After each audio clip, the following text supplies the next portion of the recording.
ونحمده ونصلي على رسوله الكريم أما بعد فأعوذ بالله السميع العليم من الشيطان الرجيم بسم الله الرحمن الرحيم ربي يسر ولا توسر وتممهم بالخير وبك نستعين قل رب زدني علما رب زدني علما رب زدنا علما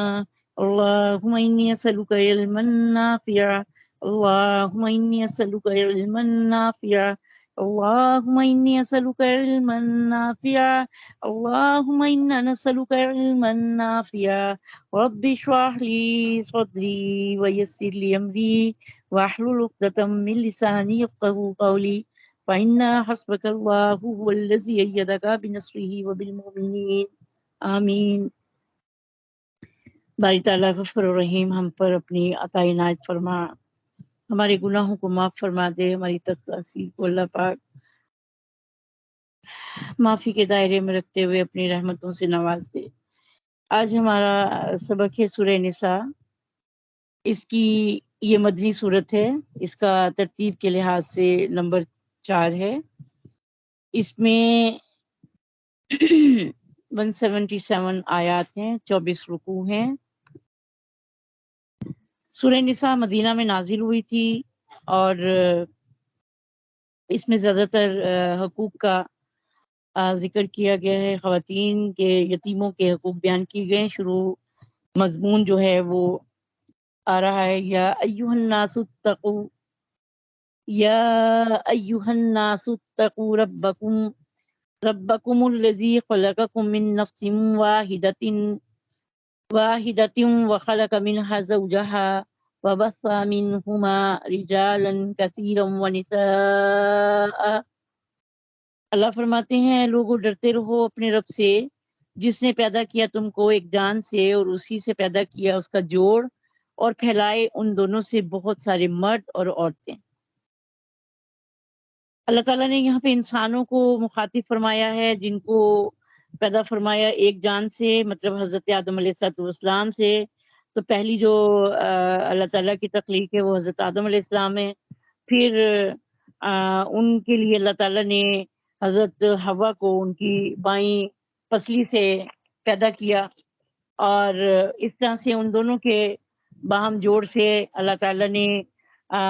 مرد اور عورت پیدا کیے، دنیا میں پھیلا دیے۔ تو حقیقت میں تو تمام انسان ایک آدمی ایک جان سے پیدا ہوئے، ایک شخص سے اللہ تعالیٰ نے پیدا کیے۔ اور پیدا کیے جانے کا مطلب یہ کہ اللہ تعالیٰ فرماتے ہیں جب تم سب کو عدم سے وجود میں لانے والا اور پھر تم کو باقی رکھنے والا، تمہیں قائم رکھنے والا وہی ہے، تو اس سے ڈرنا، اس کی فرمانبرداری کرنا، اور یہ بہت ضروری ہے۔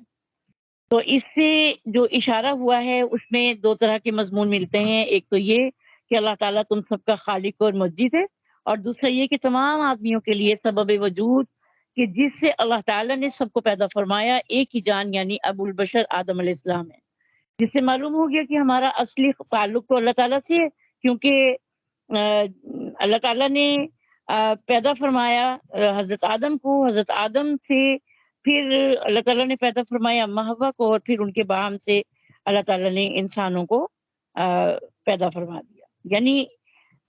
وہ تعلق اور قرب جو افراد انسانی میں باہم پایا جاتا ہے، کیونکہ ان کا سبب وجود اور مخلوق منہ بالکل یہ شے واحد ہے، جس سے معلوم ہو گیا کہ اول تو ہمارے ذمے اللہ تعالیٰ کی اطاعت لازم ہونی چاہیے کہ ہمارا خالق ہے، اس کے بعد تمام مخلوقات میں خاص اپنے بنی نوع کی رعایت اور اس کے ساتھ حسن سلوک کرنا ہم پر ضروری ہونا چاہیے، کیونکہ اللہ تعالیٰ نے ہم سب کے لیے جو ایک چیز کو مقرر فرمایا ہے جو کہ قرب اور اتحاد افراد انسانی میں باہم موجود ہے، اور وہ کسی دوسری چیز کے ساتھ حاصل نہیں ہے۔ اسی وجہ سے شرعاً اور عقلاً آدمیوں میں باہم حسن سلوک ایسا ہی ضروری اور بدسلوکی اس قدر مذموم ہے جو اوروں کے ساتھ نہیں، جس کی تفصیل جو ہے وہ انشاءاللہ آگے بھی آپ کرتے رہیں گے۔ اور یہ بتانے کا مقصد ہی یہ ہے کہ ہمارے معاملات میں، ہمارے خاص طور پہ خاندانی معاملات میں ان باتوں کا انتہا درجے کا جو ہے وہ فقدان ہے، بلکہ بالکل اس تعلق کا وجود ہی نہیں ہے۔ حسن سلوک کرنا اور بدسلوکی سے بچنا میں نہیں سمجھتی ہوں کہ کسی خاندان میں اس حد تک اس سے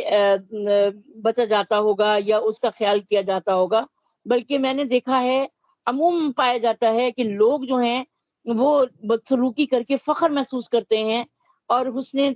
سلوک سے بچتے ہیں، اور جو زیادتی کرتا ہے وہ زیادتی بھی اس ادا سے کرتا ہے کہ اس زیادتی کو کرتے ہوئے وہ اس زیادتی کو اپنا حق سمجھتا ہے کہ جو میں نے کیا ہے وہ میرا حق تھا اور میں نے کیا۔ تو یہاں پر یہ آیات مبارکہ جو ہیں جو بیان کی گئی ہیں بالخصوص ان کا ذکر کیا جانا ایسے ہی ہے جیسے کہ آپ دیکھ رہے ہیں کہ حضرت آدم علیہ الصلوۃ والسلام جن کو اللہ تعالیٰ نے ہمارے لیے پیدا فرمایا، پھر ان سے اما حوا کو پیدا فرمایا، اور پھر اللہ تعالیٰ نے اپنی ذریت کو دنیا میں کیسے پھیلا دیا نا۔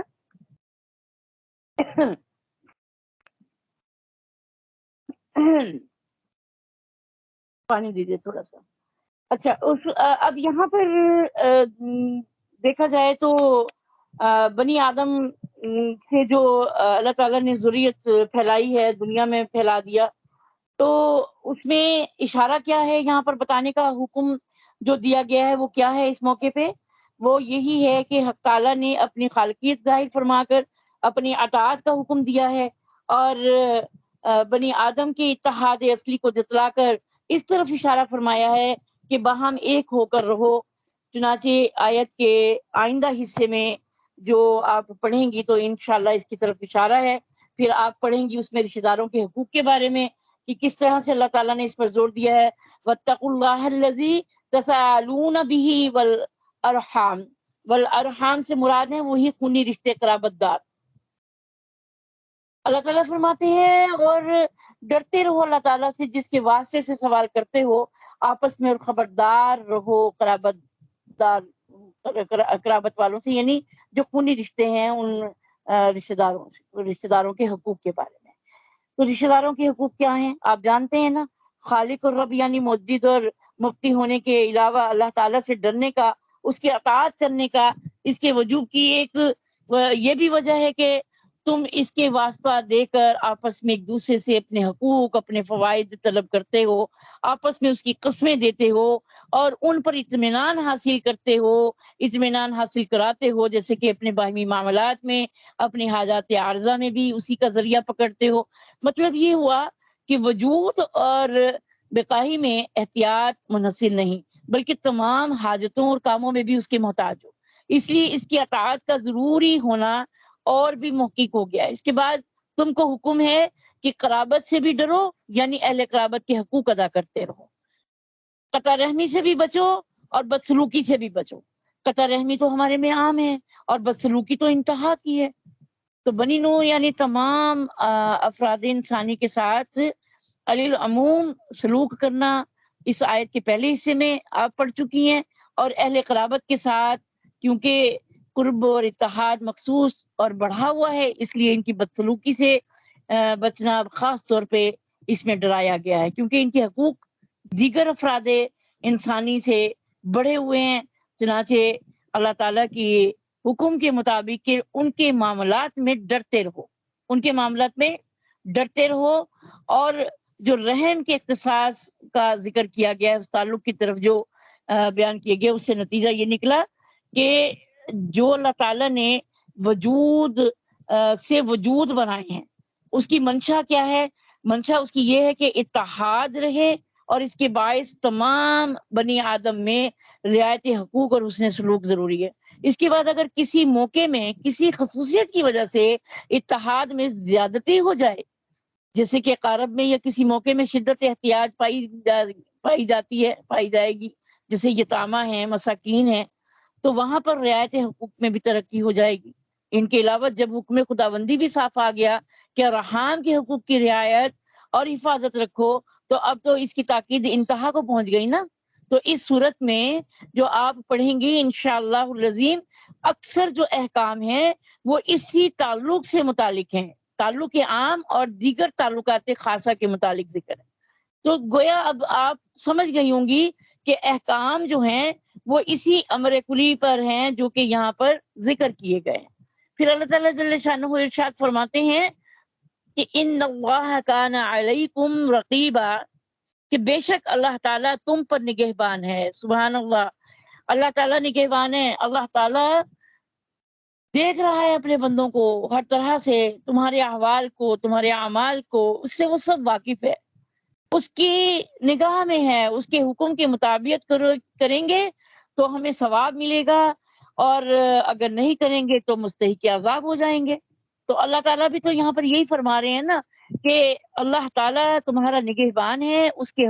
حکم کے مطابق کرو گے تو ثواب پاؤ گے، ورنہ مستحق عذاب ہوگے۔ اور تمہارے تعلقات یعنی ارحام جو ہیں، خونی رشتے ہیں، جو اہل قرابت ہیں، ان کے مراتب اور ان کے جو مناسب، ان کے جو حقوق ہیں، ان کو بھی اللہ تعالیٰ خوب جانتا ہے۔ ان کی ادائیگی کرو گے تو اللہ تعالیٰ کے آگے سرخرو ہوگے۔ تو اس کے متعلق اللہ تعالیٰ جو تم کو حکم دے رہا ہے اس کے حق کو سمجھو اور اس پر عمل کرو۔ آگے اللہ تعالیٰ فرماتے ہیں وَآتُوا الْيَتَامَى أَمْوَالَهُمْ وَلَا تَتَبَدَّلُوا الْخَبِيثَ بِالطَّيِّبِ، اور دے ڈالو یتیموں کو ان کا مال، اور بدل نہ لو برے مال کو اچھے مال سے۔ یعنی جو یتیموں کا مال ہے وہ ان کو دے دو۔ اب آگے اس کی تفسیر میں آپ پڑھو گے، ایسے ہی نہیں بچوں کو ہی نہ دے دو، بلکہ جب وہ جوانی کی حالت میں آ جائیں، جب وہ اس قابل ہو جائیں کہ اچھے برے کی تمیز کر سکیں اور اپنے حساب کتاب کو سنبھال سکیں، تو ان کا جو مال ہے وہ ان کے سپرد کر دو۔ اور دیکھو اس کے لیے کتنی زیادہ تاکید کی گئی ہے کہ مت بدل لینا ان کے مال کو، اچھے مال کو اپنے برے مال سے، یعنی ان کو برا مال دے کر ان کا اچھا مال مت رکھ لینا۔ فرمایا ہے اور بدل نہ لو برے مال کو اچھے مال سے، وَلَا تَأْكُلُوا أَمْوَالَهُمْ إِلَىٰ أَمْوَالِكُمْ، اور مت کھاؤ ان کے مال اپنے مالوں کے ساتھ ملا کر۔ إِنَّهُ كَانَ حُوبًا كَبِيرًا، یہ تو بہت ہی بڑا وبال ہے۔ اللہ اکبر۔ اللہ تعالیٰ غفور الرحیم صاف فرما رہے ہیں، صاف فرما رہے ہیں، یہاں پر یتیموں کی مال کی حفاظت کے احکامات بیان کیے گئے ہیں کہ جو یتیم بچے ہیں جن کا باپ مر گیا ہے، ان کے متعلق ان کے جو ولی ہیں، ان کے جو سرپرست ہیں، ان کو حکم دیا جا رہا ہے کہ جب وہ بالغ ہو جائیں تو ان کا مال ان کے سپرد کر دو۔ زمانے جاہلیت میں کیا ہوتا تھا، یتیموں کو جو ہے ان کے مال غصب کر لیے جاتے تھے، ان کے ساتھ صلہ رحمی نہیں کی جاتی تھی۔ تو اور اسی طرح کوئی اچھی چیز ہوتی تھی تو اس کو رکھ لیتے تھے، اس کے معاوضے میں بری چیز دے دی جاتی تھی، گھٹیا چیز دے دی جاتی تھی، ان کے مال میں شامل کر دی جاتی تھی۔ ابھی بھی اس طرح ہوتا ہے، جب بچے ہوتے ہیں، بچوں کو تو بیچارے وہ ناسمجھ ہوتے ہیں، ان کو کیا پتا، تو ابھی بھی ایسا ہوتا ہے۔ تو یہاں پر منع کیا گیا ہے، سختی سے وعید فرمائی گئی کہ ان کے مال میں شامل مت کرو گھٹیا چیز، اور ان کے مال کو اپنے مال کے ساتھ ملا کر مت کھاؤ۔ مثلا جیسے ولی کو اجازت ہے نا کہ اپنا اور یتیم کا مال جو ہے وہ ملا لے اور مشترک کر کے اور شامل رکھے، مگر یہ ضرور ہے کہ یتیم کا نقصان نہ ہونے پائے، یہ نہ ہو کہ اس شرکت کے بہانے سے یتیم کا مال کھا جاؤ، اپنا منافع لے لو، اور کیونکہ یتیم کا مال کھانا سخت گناہ ہے۔ تو احکام متعلقہ ارحام، یہ خونی رشتوں کے بارے میں یتیموں کے حکم کو شاید اس لیے یہاں پہ مقدم بیان کیا گیا کہ یتیم اپنی بے سر و سامانی اور مجبوری اور بیچارگی، لاچارگی، بے کسی کے باعث رعایت اور حفاظت اور شفقت کا نہایت محتاج ہوتا ہے۔ اس کو نہایت ضرورت ہوتی ہے کہ اس کے ساتھ رحم والا معاملہ کیا جائے، اور اسی اہتمام کی وجہ سے تبدیل کرنا، شرکت کر لینا، شراکت داری میں ان کے مال کو کھا لینا، نقصان پہنچا دینا، تو اس کی کھول کر ممانعت فرما دی گئی ہے کہ آئندہ کوئی بھی جس کے ذمہ کسی کا کوئی مال ہو تو وہ اس کو سختی سے سن لے، اس کے لیے وعید ہے۔ آئندہ انشاءاللہ متعدد آیات آئیں گی، اس میں بھی یتیموں کے متعلق چند احکام ارشاد ہوئے ہیں جن سے اہتمام جو ہے وہ ظاہر اور باہر معلوم ہوتا ہے۔ تو یہ تمام احکامات بہت غور سے سننے کے ہیں، اور اس میں تاکیدیں ہیں، جتنے بھی معاملات ہیں، جو احکامات ہیں، جملہ یتیموں کے حق ہیں۔ البتہ وہ یتیم جو قرابت دار ہیں، ان کے بارے میں تاکید میں زیادہ شدت اختیار کی گئی ہے، وہی شان نزول، وہی سبب ربط جو ہے بین الآیات ہیں۔ اور آپ دیکھ لیں کہ اللہ تعالیٰ مہربانی فرمائے اور اللہ تعالیٰ ہمیں صحیح طریقے سے سننے اور سمجھانے کی اللہ پاک مجھے توفیق دے، اور غفور الرحیم رب تعالیٰ ہمیں اس پر عمل کی بھی توفیق دے۔ ہمارے خاندان میں ہوئے نا ایک دو معاملات اس طرح کے، تو کیونکہ یہ بچہ جو یتیم ہوتا ہے اس کا ولی جو ہے وہ اکثر اس کا کوئی نہ کوئی قریبی عزیز ہوتا ہے، تو یہ اس میں بڑی سخت وعید فرمائی گئی ہے۔ آگے انشاءاللہ العظیم اس کا آپ تفصیل سے پڑھو گے۔ اب ٹائم کافی ہو گیا ہے، اس وجہ سے میں اس کی تفسیر میں نہیں جا رہی ہوں، بس تھوڑا سا آپ کو سمجھانا مطلوب تھا، وہ میں نے سمجھا دیا ہے۔ اللہ تعالیٰ غفور الرحیم مہربان ہماری کلاس کو جاری و ساری فرما دے، اللہ تعالیٰ استقامت دے ہمیں، اور جیسے بھی ہو اللہ تعالیٰ ہماری اس کلاس کو ہمارے لیے ذریعہ نجات بنا دے، اس پر ہمیں صحیح طریقے سے عمل کی توفیق عطا فرما دے۔ وما علینا الا البلاغ المبین، وآخر دعوانا ان الحمد للہ رب العالمین، وصلی اللہ تعالی علی خیر خلقہ اجمعین برحمتک یا ارحم الراحمین۔ صدق اللہ العلی العظیم۔ آج عذرا بھی کلاس میں موجود ہیں، ٹائم نہیں ہے، میں ضرور بات کروں گی انشاءاللہ، تو کل اللہ تعالیٰ مہربانی فرمائے کل ٹائم پہ تشریف لے آئیے گا، کاپی پینسل لے کے بیٹھیے گا، جو پوائنٹس ہیں ان کو نوٹ کیجیے گا، اور صرف یہ سن کر آپ لوگوں نے اپنے پاس رکھ نہیں لینا، بلکہ جہاں تک ہو سکے جس کی آپ آبیاری کر سکو آپ ضرور کرو، جس کی اصلاح آپ سے ممکن ہو آپ اس کی اصلاح کرو، اپنا فریضہ انجام دو۔ اللہ تعالیٰ میرا اور آپ کا حامی و ناصر ہو۔ السلام علیکم ورحمۃ اللہ وبرکاتہ۔